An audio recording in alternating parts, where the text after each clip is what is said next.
Welcome to this online classes. Dear students, पिछले video में आपने विलास और शकल की कहानी पढ़ ली थी। तो विलास और शकल, शकल क्या था कि वो अपनी पढ़ाई के एजुकेशन के बल पर वो अच्छी नौकरी पाया, उसका लाइफ स्टैंडर्ड अच्छा था। और वहीं दूसरी ओर उसका जो दोस्त विलास था वो क्या है कि मछली बेचकर अपना जीवन यापन करता था और उसका इनकम क्या था, बहुत लो था, तो उसका लिविंग स्टैंडर्ड भी बहुत अच्छा नहीं था। तो विलास और शकल की तरह ही अपने जीवन को चलाने के लिए लोग विभिन्न तरह की आर्थिक क्रियाएं करते हैं। तो आर्थिक क्रियाएं क्या है? आर्थिक क्रियाओं से तात्पर्य हमें वैसी क्रियाओं से है कि जिसको करने के बदले हमें पैसे प्राप्त होते हैं। तो आर्थिक क्रियाएं 3 प्रकार की होती है: प्राथमिक, द्वितीयक और तृतीयक। Primary, secondary and tertiary. तो जो हमारा प्राइमरी एरिया होता है, तो जो प्राइमरी एरिया में क्या के अंतर्गत क्या आता है? कृषि, एग्रीकल्चर, वानिकी, फॉरेस्ट्री, पशुपालन, एनिमल हस्बेंड्री, मत्स्य पालन, फिशरी, मुर्गी पालन एवं और क्या है, माइनिंग, खनन एवं उत्खनन शामिल है। हमारा सेकेंडरी एरिया में, द्वितीय क्षेत्र में क्या आता है? तो मैन्युफैक्चरिंग, उत्पादन और मैन्युफैक्चरिंग से संबंधित समस्या और उसका समाधान है। टर्शियरी सेक्टर में क्या आता है? तो उसमें व्यापार, परिवहन, संचार, बैंकिंग, बीमा, शिक्षा, स्वास्थ्य और पर्यटन जैसी सेवाएं शामिल की जाती है। तो इन विभिन्न सेक्टरों में जो इकोनॉमिकल एक्टिविटीज होती है, जो लोग काम करते हैं, जिसके चलते क्या होता है कि वस्तु और सेवाओं का उत्पादन होता है।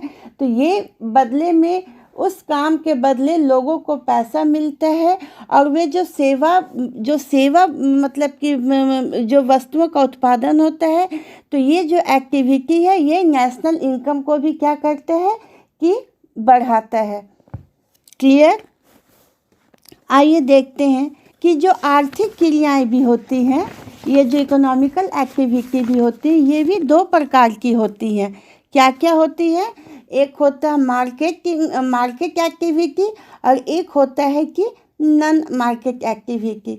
तो मार्केट एक्टिविटी वैसे एक्टिविटीज को कहते हैं कि जिसे कोई व्यक्ति या फिर कोई ऑर्गेनाइजेशन फॉर्म करता है और जहाँ काम करने के बदले क्या होते हैं? पैसे मिलते हैं। और नॉन मार्केटिंग एक्टिविटी क्या होता है? नॉन मार्केटिंग एक्टिविटी में क्या होता है कि यह स्व उपभोग के लिए होता है, अर्थात सेल्फ कंजम्पशन के लिए होता है और इसके बदले में व्यक्ति को कोई आय प्राप्त नहीं होती है।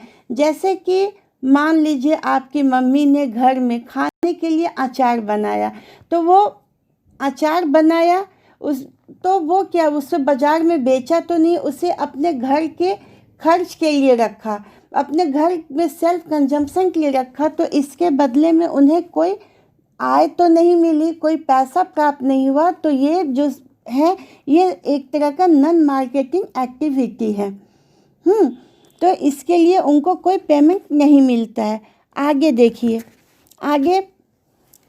देखिए कि ऐतिहासिक और सांस्कृतिक, हिस्टोरिकल और कल्चरल डिवीजन की वजह से सिर्फ इंडिया में ही नहीं बल्कि पूरे संसार में महिलाओं और पुरुषों के काम को अलग अलग बांटा गया है। उन लोग का जो लेवल डिवीजन है वो भी क्या है कि अलग अलग है। अभी क्या है कि आप शकल और विलास की कहानी में क्या देखें कि शकल और विलास की कहानी में देखते हैं कि शकल की माँ क्या करती है? शीला जो वो खाना बनाती है, बर्तन साफ करती है, कपड़े धोती है, घर की सफाई करती है। और जो शकल के पिताजी हैं बूटा, वो खेतों में काम करते हैं, उपज को बाजार में बेचते हैं और परिवार के लिए धन कमाती है। और शीला क्या है कि परिवार का भरण पालन पोषण करती है। तो शीला जो काम करती है उसके लिए उसे कोई भी भुगतान, कोई भी पेमेंट नहीं किया जाता है। और तो इससे क्या होता है कि उससे उसके जो काम है, चूँकि उसे कोई भी भुगतान प्राप्त नहीं किया जाता है, तो इसको नेशनल इनकम में नहीं जोड़ा जाता है। ठीक है ना।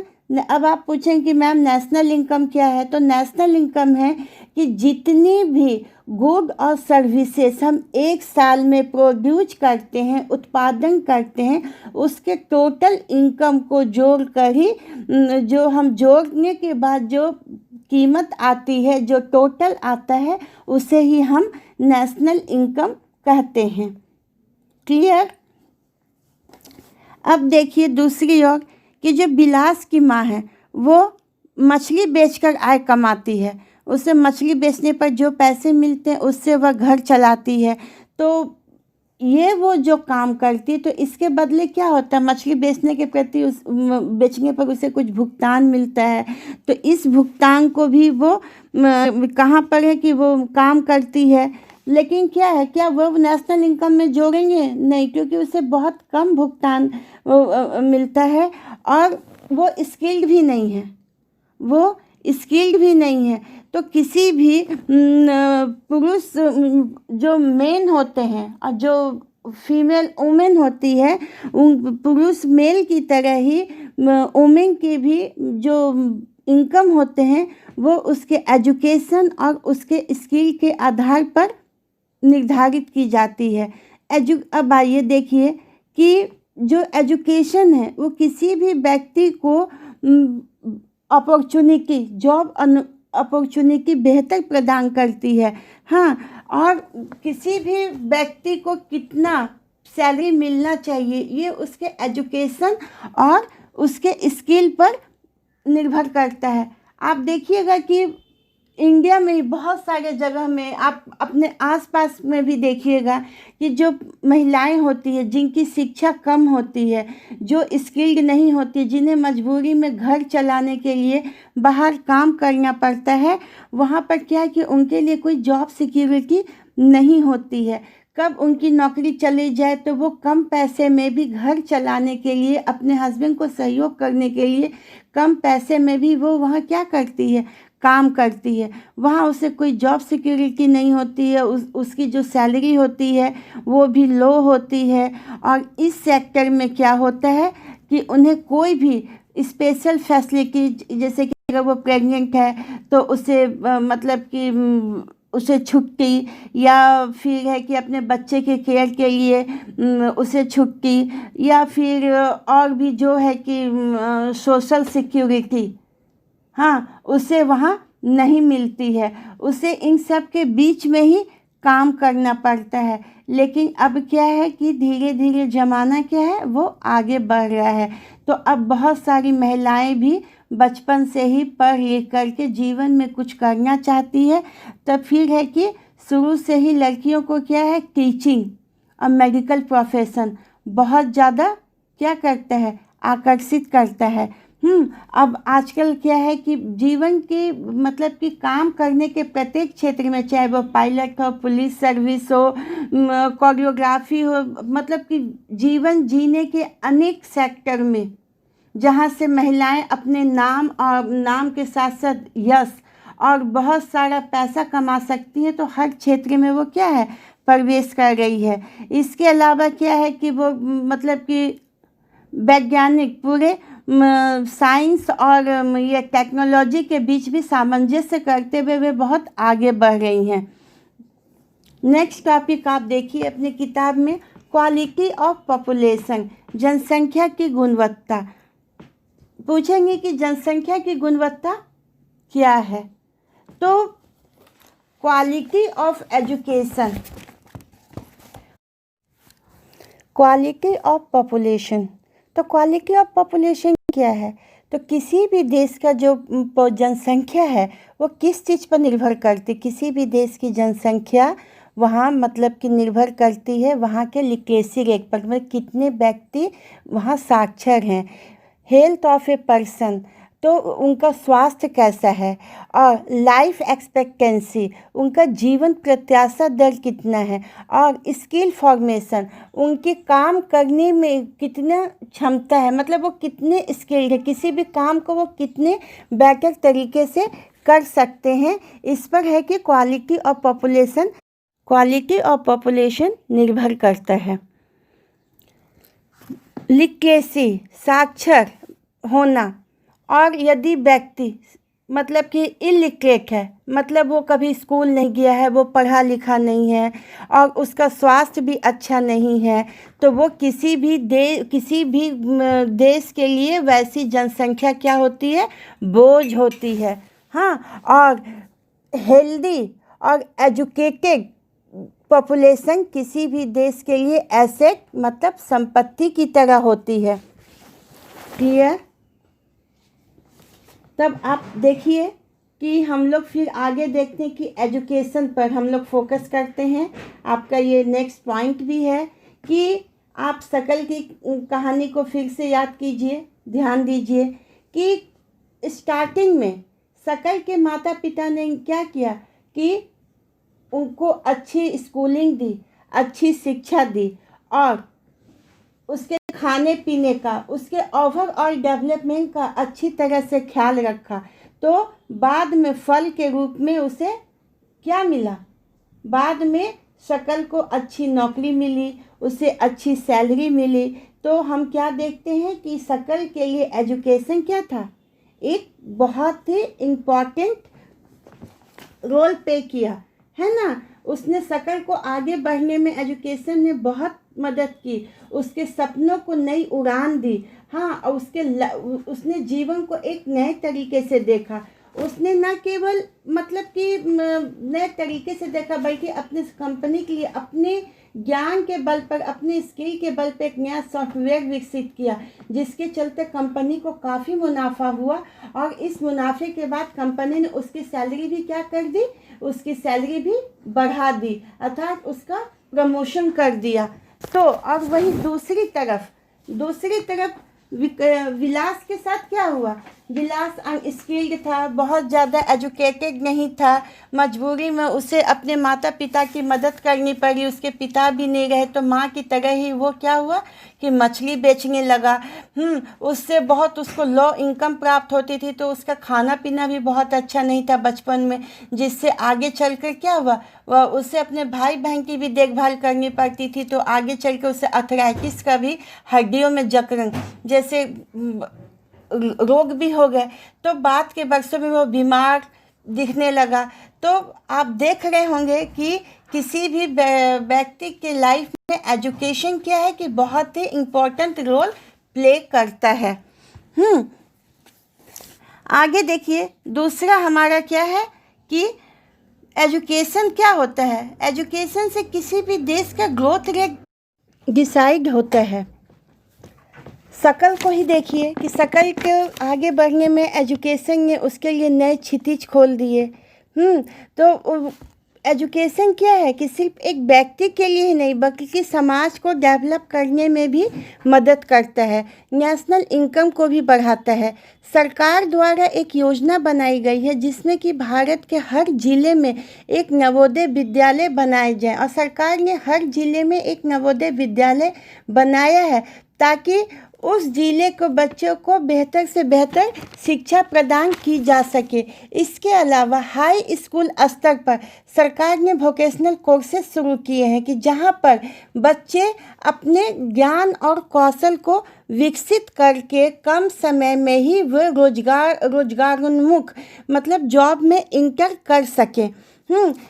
आप देखेंगे कि फर्स्ट 5 ईयर प्लान में, फर्स्ट 5 ईयर मतलब 1952 से 1957 आज़ादी के बाद, कि फर्स्ट 5 ईयर प्लान में एजुकेशन पर सिर्फ 151 करोड़ रुपया ही खर्च किया गया था, जो बाद में 10वें पंचवर्षीय योजना के आते आते करीब 2001 में यह कितना बढ़कर हो गया, यह 43,825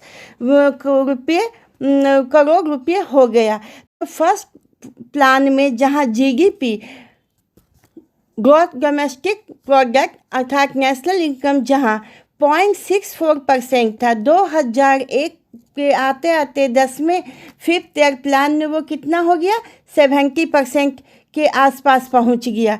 तो आप और जो लिटरेसी रेट है, साक्षरता दर, फर्स्ट 5 ईयर प्लान में 18% से बढ़कर 2001 10th प्लान में क्या हुआ 65% तक बढ़ चुका है। तो अब आप देखिए कि कितनी ज़रूरी है शिक्षा। आगे हम लोग देखते हैं कि जब हम बहुत सारे लोगों को कंपेयर करते, बहुत सारे लोगों को देखते हैं, मतलब मेल एंड फीमेल को जब हम डिफरेंसेस करते हैं तो हम क्या पाते हैं कि अभी भी बहुत सारे जगह में फीमेल एजुकेशन में बहुत ज़्यादा इन्वेस्ट नहीं किया जाता है। 50% मोर देन पीपल क्या है कि वो ज़्यादा लिटरेट है फीमेल के मुकाबले। हालांकि उसी तरह जो अर्बन एरिया है, जो शहरी क्षेत्र की महिलाएं पुरुष में क्या है कि ग्रामीण क्षेत्र की लड़कियों की अपेक्षा क्या है कि ज़्यादा लिटरेसी है। क्लियर। हालांकि कुछ राज्य अपवाद हैं, जैसे कि भारत में केरल, जहां पर लिटरेसी रेट 96% है, वहीं मध्य प्रदेश के गांव में लिटरेसी रेट कितना है 30% से भी कम है।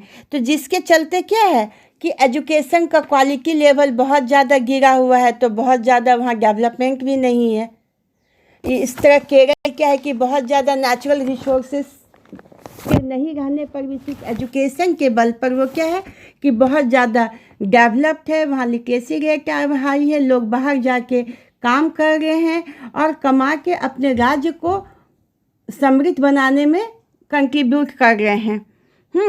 इसके साथ ही देखिए कि प्राथमिक शिक्षा सरकार ने अनिवार्य कर दी है। जो 6 से 14 साल के बच्चों को सरकार ने ऐसा प्लान बनाया कि सभी बच्चों को क्या है कि शिक्षा मिले।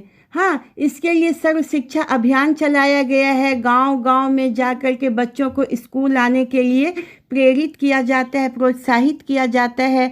यह केंद्र सरकार राज्य सरकार के साथ मिलकर चला रही है।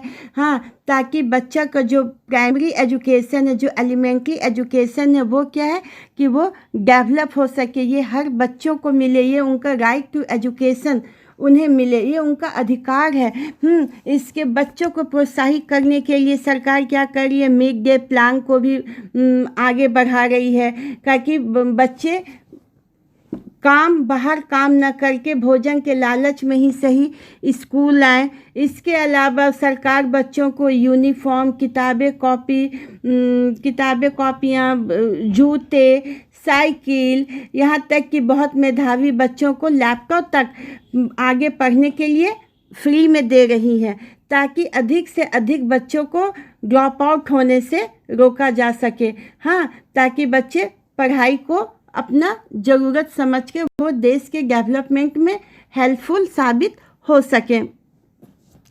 तो इसके साथ ही जो दूर दराज के गांव में जहां बच्चे स्कूल आने में असमर्थ हैं, वहां क्या है कि सरकार ने दूरस्थ शिक्षा कार्यक्रम भी चलाया है कि जिसके घर बैठे ही लोग क्या कहते हैं कि अधिक से अधिक लोग शिक्षित हो सकें। आगे देखिए, दूसरा है स्वास्थ्य। तो आप पाएंगे अपने आसपास भी देखेंगे कि यदि आपके घर में कोई क्या है कि एकदम सामान्य आय कमाने वाले अगर माता पिता हैं और इसी में अगर कोई बीमार पड़ जाता है और उसकी बीमारी पर लंबा खर्च हो जाता है, तो क्या होता है कि घर की जो क्या है आर्थिक स्थिति वो डगमगा जाती है। और इसे आप लोग भी किसी के घर में अगर ऐसा है तो सिर्फ माता पिता ही नहीं बल्कि बाकी और जो छोटे भाई बहन हैं या वहाँ और भी जो लोग रहते हैं, दादा दादी, चाचा, ये सबको सफ़र करना पड़ता है। एक व्यक्ति के बीमार होने से किसी भी परिवार की आर्थिक स्थिति क्या होती है, डगमगा जाती है। तो जितनी भी कंपनीज या ऑर्गेनाइजेशंस होते हैं सभी अपने क्या करते हैं, फ़ायदे के लिए काम करते हैं। तो इसके लिए वो क्या चाहते हैं, एफिशिएंट वर्कर चाहते हैं। कोई भी कंपनी एक बीमार व्यक्ति को अपने यहाँ काम कभी नहीं देना चाहती है। तो जो अच्छा स्वास्थ्य क्या है, किसी भी इंसान की कार्य क्षमता और उसकी योग्यता को बढ़ाती है। जो व्यक्ति की स्वास्थ्य क्या है कि व्यक्ति की कार्य क्षमता को बढ़ाता है। और जो अनहेल्दी पर्सन होते हैं वो क्या होते हैं, किसी भी कंपनी के लायबिलिटी बन जाते हैं। वो बार बार छुट्टी लेते हैं अपनी बीमारी की वजह से। तो कंपनी ऐसे व्यक्ति को काम पर रखना नहीं चाहती है और उन्हें काम से निकाल देती है। तो एक तरह जो बीमार व्यक्ति उसके लिए भी ये क्या है, जॉब इनसिक्योरिटी हो जाती है। तो किसी भी व्यक्ति के लिए स्वास्थ्य का अच्छा रहना बहुत ज़रूरी है और एक स्वस्थ व्यक्ति ही स्वस्थ राष्ट्र का निर्माण कर सकते हैं। ये तो आप लोग सबको पता होगा। पिछले 50 सालों में इंडिया में क्या है, प्राइमरी, सेकेंडरी और टर्सरी केयर में गवर्नमेंट क्या की है कि प्राइवेट सेक्टर में क्या है, बहुत ज़्यादा इन्वेस्टमेंट की है। इंडिया में बहुत सारे जगह पर हेल्थ ऑर्गेनाइजेशन से सामुदायिक स्वास्थ्य केंद्र है जहाँ पर आपको कि फ्री में इलाज होता है। लेकिन अभी भी क्या है कि यहाँ की जो स्वास्थ्य सुविधा क्या है कि बहुत उन्नत नहीं है, क्योंकि इन टोटल 181 मेडिकल कॉलेज हैं, जिसमें कि 81 मेडिकल कॉलेज सिर्फ देश के मुख्य 4 राज्यों में कर्नाटक, आंध्र प्रदेश, तमिलनाडु और महाराष्ट्र में। बिहार और उत्तर प्रदेश में बहुत ही कम मेडिकल फैसिलिटीज़ हैं, जिसके चलते क्या है कि यहाँ पर लोग बहुत अधिक लाइफ एक्सपेक्टेंसी भी कम है। चलिए आगे बढ़ते हैं नेक्स्ट टॉपिक पर। ये है आपका बेरोजगारी, अनएम्प्लॉयमेंट। बेरोजगारी किसे कहते हैं? तो इसे हम इस तरह से समझ सकते हैं कि हम बेरोजगारी वैसे लोग को कहते हैं कि जब व्यक्ति काम करने को तैयार बैठा है, वह काम करना चाहता है, वह काम ढूंढता है, जॉब सर्च करता है, पर उसे कोई काम नहीं मिलता है, तब ऐसे व्यक्ति को हम क्या कहते हैं? अनएम्प्लॉय कहते हैं, कि वो व्यक्ति क्या है? बेरोजगार है। क्लियर? हम आगे अब आप फिर से शकल और विलास की कहानी को याद कीजिए। तो शकल का जो भाई है, शकल का एक भाई और एक बहन है, जीतू और सीतू, वो सारा दिन अपना खेलते हुए अपना समय बिताते हैं। शकल और जीतू खेलते हुए अपना सारा समय बिताते हैं। शकल की माँ जो है वो क्या है कि अपने घर में पूरा काम करती है, वो अपने हस्बैंड को खेत में मदद भी करती है। हाँ, और उसके बाद क्या है कि उसके जो पिताजी हैं वो खेत में काम करते हैं, वहाँ से जो पैदावार होती है, जो उपज होती है, उसे वो बाहर में बेचते हैं और उसके बाद है कि वो उस धन से वो घर चलाते हैं। तो अब क्या देखिए कि क्या जीतू और सीतू बेरोजगार कहलाएंगे, क्योंकि वो सारा दिन कोई काम नहीं करते, सिर्फ खेलकर अपना समय बिता देते हैं? तो नहीं, वे बेरोजगार नहीं कहलाएंगे। वो क्यों नहीं बेरोजगार कहलाएंगे? क्योंकि वे क्या है कि बहुत छोटे हैं, वे अभी काम करने के एज ग्रुप में नहीं आते हैं। भारत में क्या है, लेबर डिवीज़न 15 वर्ष से 59 वर्ष की आयु के बीच को माना जाता है। तो चूँकि शकल के जो भाई बहन हैं वो इस एज में नहीं आते हैं, इसलिए उन्हें बेरोजगार नहीं कहा जा सकता है। शकल की माँ जो शीला है वो भी परिवार के लिए काम करती है, वह घर जा कर के वह लेबर नहीं बनना चाहती है, वह बाहर काम करने की इच्छुक नहीं है, तो उसे भी बेरोजगार नहीं कहा जा सकता है। तो भारत के संदर्भ में क्या है कि ग्रामीण और शहरी क्षेत्र में बेरोजगारी है। हाँ, तो लेकिन तो भी क्या है कि ग्रामीण और शहरी क्षेत्र में जो बेरोजगारी है उसका रूप क्या है, अलग अलग है। एक और ग्रामीण क्षेत्रों में जहां मौसमी और प्रचंड बेरोजगारी है, वहीं शहरी क्षेत्रों में क्या है, शिक्षित बेरोजगारी या अर्ध बेरोजगारी है। तो आइए सबसे पहले हम लोग मौसमी बेरोजगारी, सीजनल अनएम्प्लॉयमेंट को देखते हैं। तो सीजनल अनएम्प्लॉयमेंट क्या है कि सीजनल अनएम्प्लॉयमेंट हम उसे कहते हैं कि जब व्यक्ति को सालों भर काम नहीं मिलता है। ऐसा अधिकांश कृषि के क्षेत्र में होता है। कृषि के क्षेत्र में जब बारिश होती है उस समय क्या होता है कि बीज रोपे जाते हैं, फिर जब फसल पककर तैयार हो जाती है तो फिर उसमें क्या होता है कि फसल तो वो उसकी थ्रेसिंग होती है, निराई होती है, गुड़ाई होती है, और फसल तैयार होके क्या होता है कि वो घर चला आता है। तो जो खेत में काम करते वो भी, और जो दूसरों के खेत में काम करते हैं, तो 5 महीने 6 महीना के बाद उन्हें क्या होता है कि अगले 6 महीना तक उन्हें कोई काम नहीं रहता है। तो इस तरह की जो बेरोजगारी होती है वहाँ उसे क्या कहते हैं, उसे हम लोग मौसमी बेरोजगारी कहते हैं, क्योंकि इस समय व्यक्ति काम नहीं करता और उसे कोई आय प्राप्त नहीं होती है। उसके बाद जो प्रच्छन्न बेरोजगारी, जिसे डिस्गाइज अनएम्प्लॉयमेंट भी कहते हैं, ये भी क्या होता है कि व्यक्ति के पास मान लीजिए कि अपना खेत होता है, और अपना खेत या कोई ऐसा काम जिसमें सिर्फ 2 ही व्यक्तियों की आवश्यकता है, लेकिन परिवार के सब लोग उसे मिलकर करते हैं। तो इससे क्या होता है कि उत्पादन में कोई इजाफा नहीं होता है। एक काम को जहां 2 व्यक्ति ही कर सकते हैं और वहां पर मतलब कि 6 व्यक्ति उस काम को करते हैं, तो उससे क्या होता है, प्रोडक्शन में कोई बढ़ोतरी नहीं होती, प्रोडक्शन जस का तस रहता है। तो इस टाइप की जो बेरोजगारी होती है उसे क्या कहते हैं, प्रच्छन्न बेरोजगारी कहते हैं। क्लियर?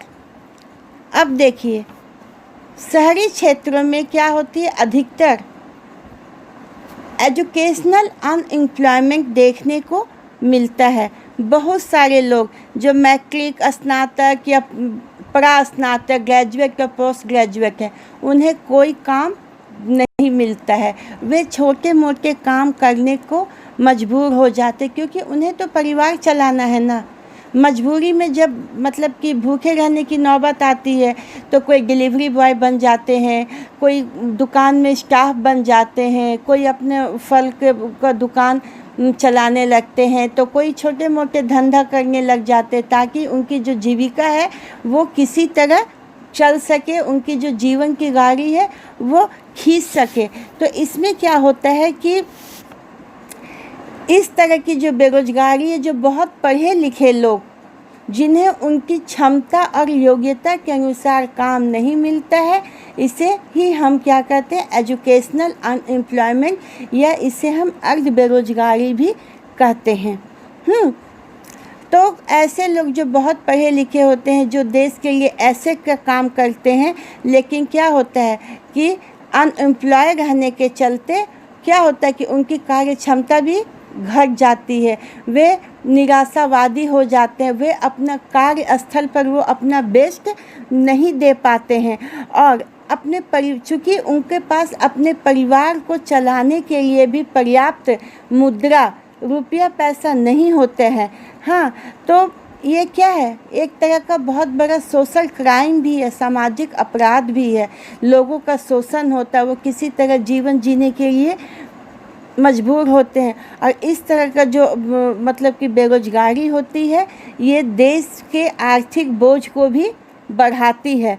जो पॉपुलेशन है वहाँ पर इस तरह के बेरोजगारों की डिपेंडेंसी बढ़ती है, तो जो समाज का भी जो क्वालिटी है वो भी क्या होता है कि खराब होता है।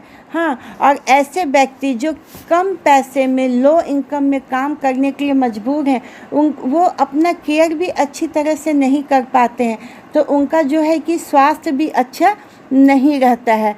और उसके बाद क्या होता है कि स्वास्थ्य भी अच्छा नहीं रहने के कारण क्या होता है कि जो अच्छे लोग हैं, जो हेल्दी पीपल हैं, चाहे जो थोड़े ठीक रहन सहन वाले हैं, वो ऐसे लोगों से क्या होते हैं कि किनारा कर लेते हैं। तो इस तरह से क्या होता है कि और उनके बच्चों को भी यही सब स्कूल में भी झेलना पड़ता है। तो इस तरह से वो एक मुख्य सामाजिक धारा से भी क्या होते हैं, कट जाते हैं, और देश के लिए क्या होते हैं, एक तरह से बोझ ही होते हैं। क्लियर?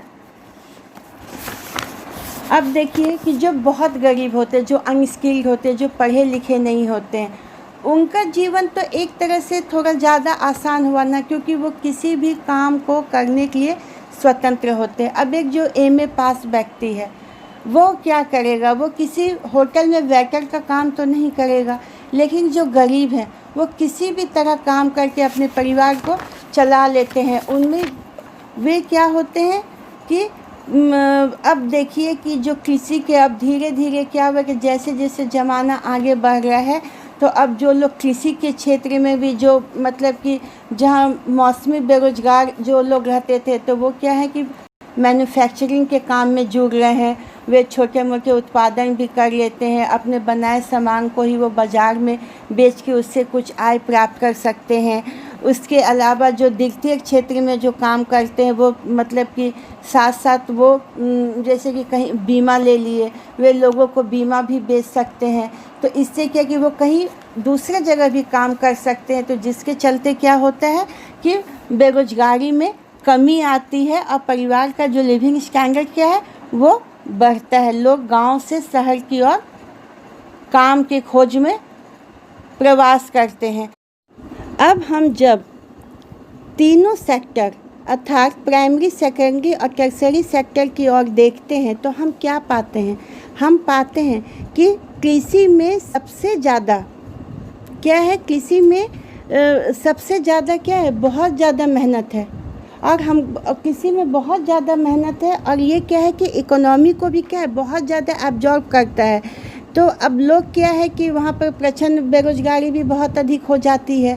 तो अब इस तरह की बेरोजगारी को दूर करने के लिए लोग क्या करते हैं, वो सेकेंडरी सेक्टर और टर्शियरी सेक्टर में प्रवेश करते हैं। वे जॉब सर्च करते हैं, काम करते हैं ताकि उनका जो लिविंग स्टैंडर्ड क्या है वो थोड़ा सा बढ़ सके। इसके बाद क्या है कि स्मॉल स्केल मैन्युफैक्चरिंग क्या है, वो भी क्या है कि लेबर ऑब्जर्विंग सेक्टर है। हाँ, और इसमें क्या है कि वहाँ तो बहुत लोग छोटे मोटे काम कर करके या छोटा उत्पादन करके जैसे कि एनजीओ से जुड़ करके या खुद का लोन लेके खुद का काम करके लोग क्या है कि अपने लिविंग स्टैंडर्ड को बढ़ा सकते हैं। और टर्शियरी सेक्टर में भी हाल के वर्षों में कुछ नए नए कामों का सृजन हुआ है, जो क्या है इंफॉर्मेशन टेक्नोलॉजी और बायोटेक्नोलॉजी, जहाँ पर भी से भी क्या है कि लोग जो आज के युवा हैं वो इस क्षेत्र में प्रवेश कर रहे हैं।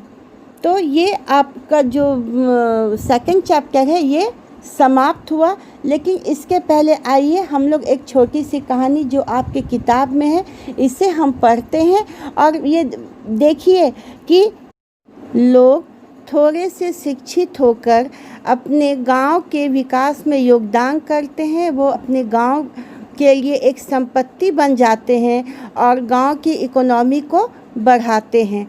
तो एक छोटा सा गांव रहता है जिसमें बहुत सारे परिवार रहते हैं और हर परिवार अपनी खेती से इतना उपजा लेता था कि उसके परिवार के सभी लोगों का भरण पोषण अच्छी तरह से हो जाता था। वे जो परिवार में जितने भी फैमिली मेम्बर वो अपने लिए कपड़े बुनते, अपने बच्चों को पढ़ाते, वे अपनी ज़रूरत की सारी चीज़ें को खुद ही पूरा कर लेते थे।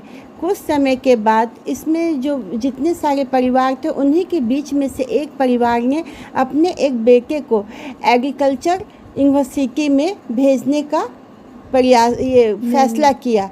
तो उसके बेटे को क्या हुआ कि एक कॉलेज में प्रवेश मिल गया।